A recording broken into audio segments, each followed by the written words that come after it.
On Sunday, during his visit to Sengkang West, Prime Minister Lawrence Wong addressed the financial challenges faced by young parents and highlighted government initiatives to support them. He cited recent budget measures such as CDC vouchers, SG60 vouchers, and LifeS credits, emphasizing the government's commitment to easing the burdens of parenthood. However, online sentiments reflected deep cynicism about the government's ability or willingness to tackle cost of living issues effectively. Many dismissed one-off vouchers and rebates as mere stopgap measures rather than long-term solutions. Others linked their financial struggles to the goods and services tax hike, accusing the government of contradicting its earlier promises. Speaking at the Sengkang West Sports and Family Fiesta, Wong acknowledged the challenges of parenting in Singapore, stating, "I know it's not easy to be young parents. I know it's not easy to have kids in Singapore. You have so many things to worry about, but we want to make this journey as convenient, as seamless, and as fuss-free as possible." He attended the event on Sunday as part of his ongoing series of constituency visits, which began in June 2024.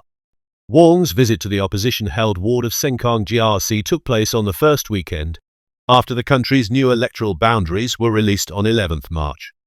"This is my first time visiting Sengkang as Prime Minister, and thank you very much for your warm welcome and hospitality," he told residents.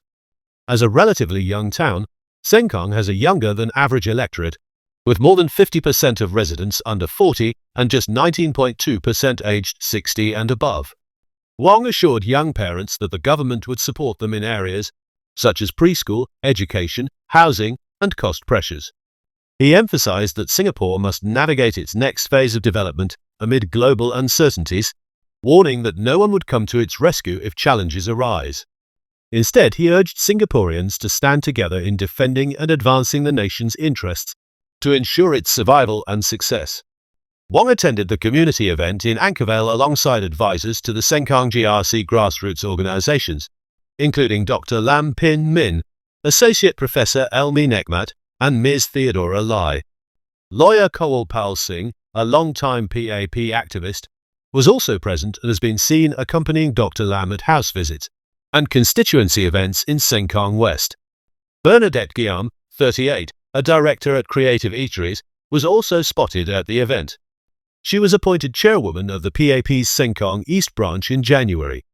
Comments on state media, Sienna's Facebook post and Reddit, reflected skepticism and frustration over Prime Minister Lawrence Wong's remarks, with many highlighting deep-seated concerns about the rising cost of living, housing affordability, and job security.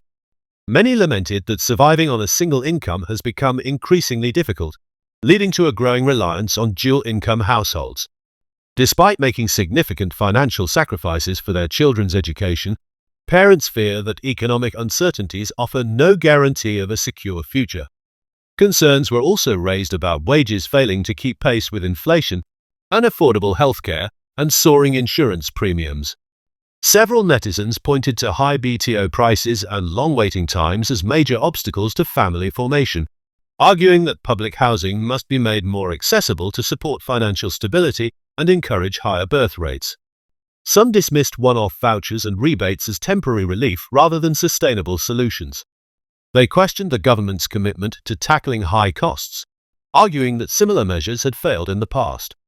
A comment lamented the heavy financial and caregiving burdens that make marriage and parenthood increasingly unattainable in Singapore. The netizen highlighted rising costs in essentials such as medical care, transport, housing, utilities, and groceries. The comment shared struggles balancing work with caring for elderly parents and disabled siblings, questioning the feasibility of raising children given their limited time and financial resources.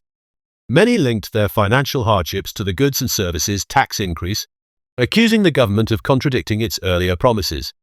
A netizen criticized rising costs in transport, utilities, and education, arguing that the government should prioritize affordability over continuous tax hikes. He expressed frustration over CPF withdrawal restrictions, questioning why they are unable to access their own savings freely.